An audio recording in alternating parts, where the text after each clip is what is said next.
Hey, what's up? It's me, Prince Caius here, and this is What If Deku Had Revival? And yes, this is the question mark one. Been working on this for months now. This is why I've been, waiting for a long time to upload. This power is from the anime slash manga Erased, but allows him to jump back in time. Original timeline. When Deku and Inko were in the hospital, they said that Deku was quirkless. A few days later, Deku got his quirk but didn't know it. A few months later, Bakugo was fighting Deku, but when Deku started to get scared, Deku started to feel some discomfort, and then Deku woke up a few days back and brushed it off as a dream. Until Deku goes into the kitchen, he hears the news saying what day it is, and notices very quickly that he has a quirk that allows him to jump back in time, but tries to activate it, but the quirk won't activate. A few years later, a few years go by. Deku has been training his body and tried to train his quirk, but couldn't. When Deku was 14 years old, he got attacked by the sludge villain. He tried to activate his quirk then, but it wouldn't work, and passed out. When Deku woke up, he saw All Might and asked if he could become a hero, even if his quirk would only activate when it wanted to activate. All Might told Deku to just become a police officer and take every chance to when his quirk activates on its own to save people. And by the way, Deku did tell him what his quirk allowed him to do. All Might then leaves, and Deku is a little disappointed about what he said, but becomes determined to become a police officer, even if he can't become a hero yet. A few years later, Deku kept training and was able to train his quirk. Everyone knows about All for One, and Mirio's the one who has One for All. When Deku became 20 years old, he became a police officer and was working with a vigilante named Micro. Plus, Bakugo asked Deku for forgiveness for bullying him in the past, and Deku accepted the apology and they became best friends. Then Bakugo told Deku to meet him at his hero agency, and Deku met the Big Three and became friends with them. 11 years later, Deku joined the military, and he was known as the Winter Soldier. And yes, he did have the cybernetic arm on his left, and it was made by Micro.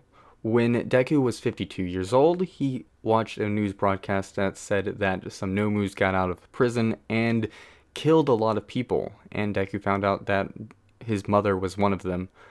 When he went to the funeral, and a few days later, Deku found out where the hideout of the villain that got the Nomus out. When Deku went inside of the hideout, he got caught by some Nomus and killed by them. And he woke up 47 years in the past, and he is now 5 years old again. Now, this is the new timeline, and yes, Micro is from the Punisher series, and it's a different character altogether, okay? But when he woke up, he saw what year it is, then ran to the living room and hugged his mom. Overhaul Arc. Yes, this is going to go for the Vigilante series now. When Deku was 10 years old, after school, he went to the hideout of Micro's and told Micro everything he knows about him. Micro asks Deku how he knows everything about him because he erased everything about himself, and that he is a vigilante by the name of Micro. Deku tells Micro tells Micro his name and quirk. Micro then uses his quirk to see if Deku is telling the truth.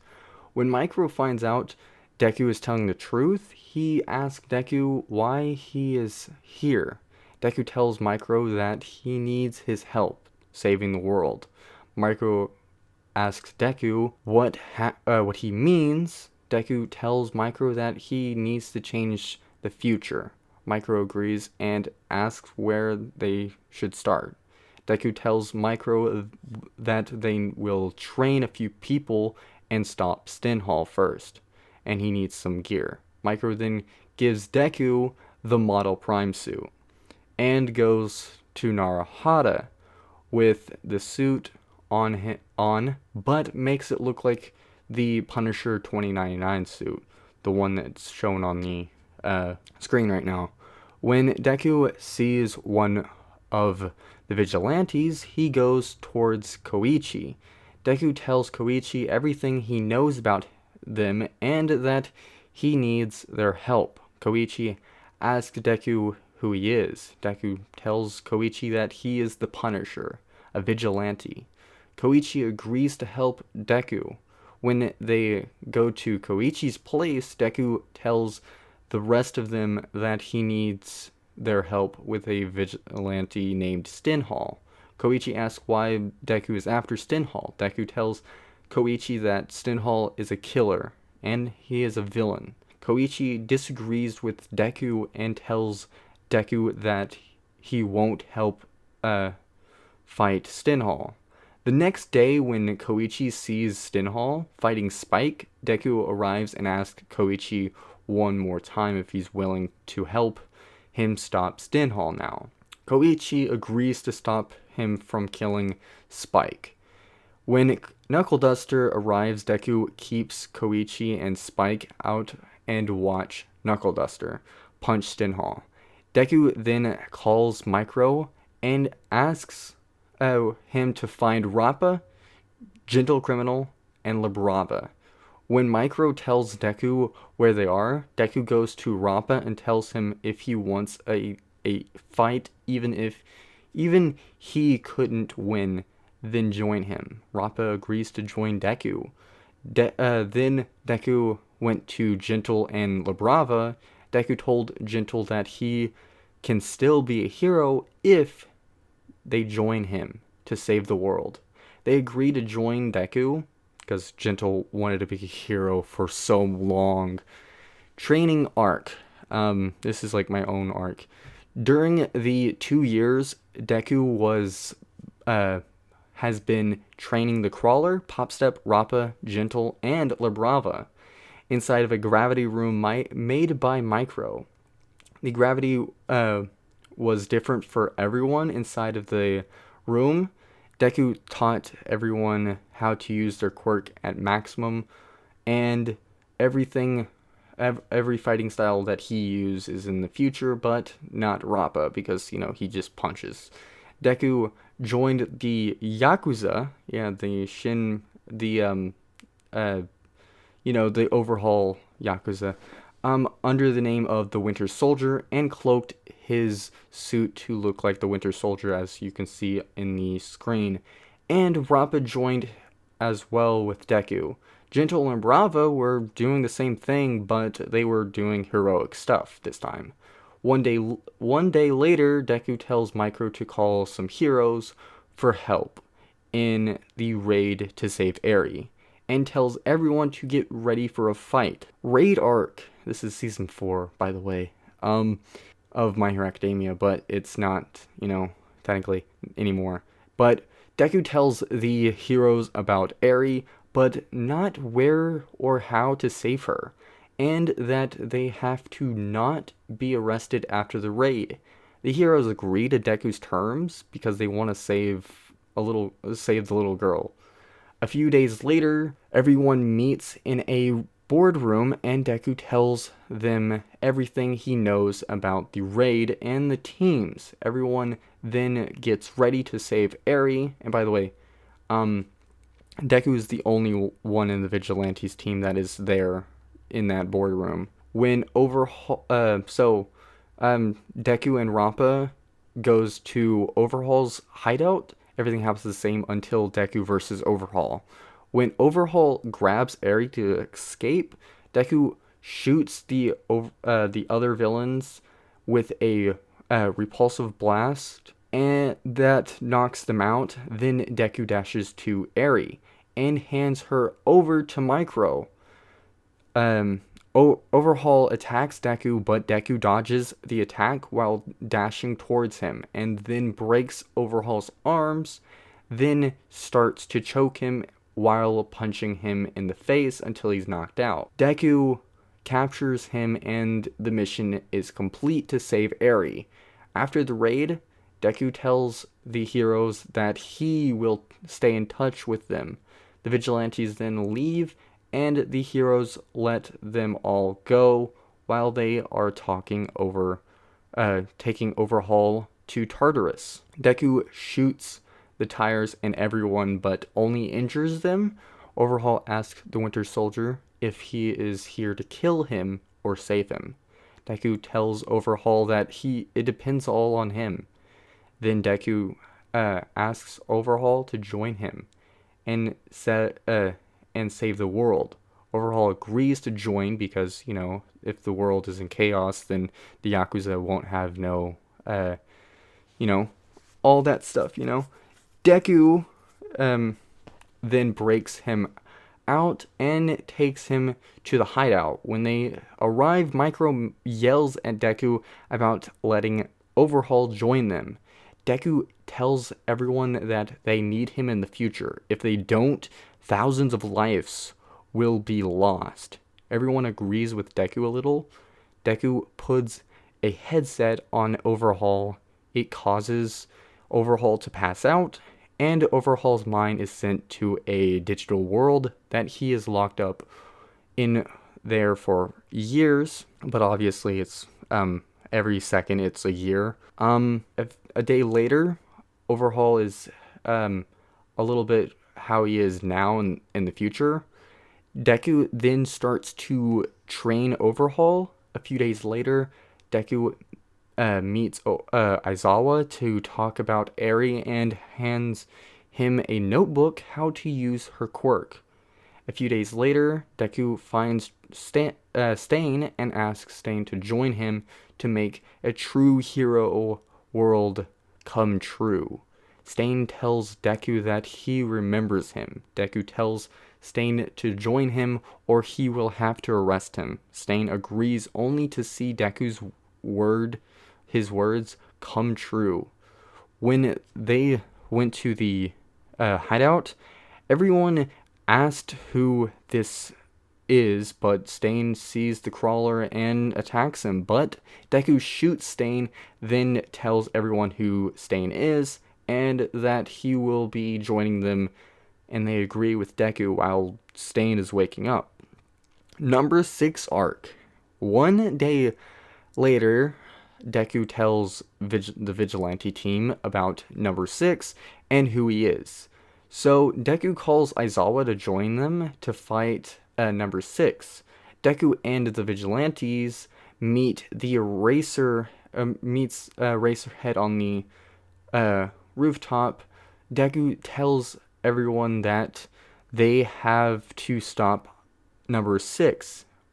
Aizawa asks Deku why Overhaul is here. Deku tells Aizawa to trust him and that they need him in the future. Aizawa then agrees to join them because he knows to trust Deku and the vigilantes, but has to work with Overhaul because the city is in danger. When Koichi finds number 6, he wasn't able to call for backup because his communicator, like his phone, was destroyed. But a few minutes later, Rappa finds number 6 and fights him for a few minutes but loses. Then Aizawa uses his quirk while Overhaul mobilizes him. Then Deku beats up number 6 until he is knocked out.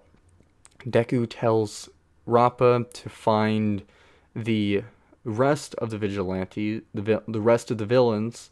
Rappa easily finds the rest and then goes back to the hideout. When Deku goes back to the hideout, Deku tells everyone that he will be back in a few years and tells Rappa to train because when the time comes, he'll have another fight that he will enjoy to the death. 1 year later, Deku's now 14 years old, by the way. When Deku was walking home, he got attacked by the sludge villain, but Deku dodged the attack and zapped the sludge villain with some sticks that he created with Micro. When All Might arrived, Deku put him up as fast as possible. He put the sticks up as fast as possible, and he could, but All Might didn't see anything. By the way, my Deku does not have the model prime suit anymore. But Deku then asks for an autograph and forgets to tell All Might something before he leaves, so he grabs onto All Might. When they land, Deku asks All Might, could a vigilante become a hero if they go to a hero school? All Might then becomes Small Might and tells Deku if they are a hero like him, and if they are of age, and what happened to him. Deku tells him that he already knows about what happened to him and his quirk. All Might asks who Deku is. Deku tells All Might about his quirk, and that he is the Punisher, and he wants to become a hero. All Might asks Deku why he is telling him this. Deku tells All Might that he's wanting to change the future and save everyone, even if it costs him his life. All Might tells Deku that he will help as much as he can. Deku tells All Might that he needs to go to UA and wants to train with All Might, plus wants to be the 9th user of One For All. All Might agrees, but wants to see what Deku can do. A few weeks later, after Deku shows All Might how he works out, All Might tells Deku that it's time to fight him. Deku agrees to start the fight. They're at the woods, by the way. And by the way, they did clean the beach, and that's how Deku showed All Might how he works out. All Might versus Deku. When the battle starts, Deku waits for All Might to attack, but when All Might attacks, Deku could barely see him, so jumps back in time and dodges it, then hits All Might, but wasn't able to do anything because, come on, he's just normal right now, and sometimes didn't jump back in time while fighting All Might. A few minutes later went on the same, and then All Might tells Deku that he is ready. A few days later, All Might tells Deku it's time for the second fight and that both of them will use 100% of One For All. When the battle starts, Deku parries All Might first attack, then punches All Might 5 times in the head, and breaks his arm and sweeps All Might off his feet in a span of 1 second. All Might wakes up 30 seconds later and tells Deku that he passed, but now he has to heal up. Because, come on, he just broke his arm for almost no reason. Entrance exam, UA exam arc. A few months later, Deku began meditating to talk with the previous users and gain their quirks. But obviously it's going to take a long time, and this is what I'm thinking. That's basically what the Vestige world is. You have to basically meditate, in my opinion. Everything happened the same until the robot test. By the way, spoilers ahead, okay? Like ahead in a few moments, okay? When the test starts, Deku jumps over the wall and destroys robot after robot. When the 0 Point robot arrives, Deku sees Uraraka and walks towards the robot and shoots an air bullet at it with 30% of One For All and makes it explode. Then runs towards Uraraka and gets her out of the rubble, then goes home because the test is over. A few days later, Deku gets accepted to UA, and the Hero Safety Commission went to Deku's house to talk to him about his vigilante days. Deku then tells them everything that he did in his vigilante days, and they offered Deku a job there at the Hero Safety Commission. Deku tells them that he'll only join if he can talk to Lady Nagant and offer her a job with him, and he will keep close eyes on her, and that his whole team can join him, plus be safe from being in prison or locked up or anything. They agree to Deku's terms because they need someone like Deku because he's able to jump back in time. When Deku meets Lady Nagant, he tells her that he wants to make a true hero society, and he wants her to help him. Lady Nagant agrees to join Deku. When Deku goes to 1A, he sees everyone and remembers everything that happens to him in the future. Then when Aizawa arrives, he tells everyone to go outside. Aizawa Test Arc. Deku gets first place in all the tests. After the test, Deku asks Aizawa how Eri is doing. Aizawa then remembers that Deku confessed to being the Punisher and tells Deku everything. Battle Test Arc. Deku and Uraraka versus Bakugo and Ida. When the test starts, Deku and Uraraka enters the building and sticks together. When Bakugo attacks them, Deku jumps back in time and waits until Bakugo attacks and grabs Bakugo's arm before he lands and throws him over his shoulders, then grabs his neck and starts to choke Bakugo while punching him in the chest, and Bakugo is exploding Deku, but Deku can't feel anything, then smashes Bakugo's head into the wall until he is knocked out. After Bakugo passed out, Deku captured him, then Deku radios Uraraka that Bakugo is down and asks where she is at. Uraraka tells Deku where he is at, and when Deku arrives, he uses 8% of One For All to burst through the door, then dashes to Ida and kicks Ida's legs so hard that they both break, and puts his leg on Ida's neck while Uraraka captures the bomb, and Deku and Uraraka wins. USJ Arc. Everything happens the same until Deku is fighting the Nomu. When Deku hits the Nomu he slides a few feet back, the Nomu does, but before the Nomu could fight back, Deku dashes to the Nomu and Superman punches him and then dashes behind the Nomu and kicks him in the head, then grabs his head and smashes his head into the ground until the Nomu is passed out. When All Might arrives, he sees Deku has it all under control, then Shigaraki and Kurogiri get out as fast as possible. As they could before Deku or All Might captures them.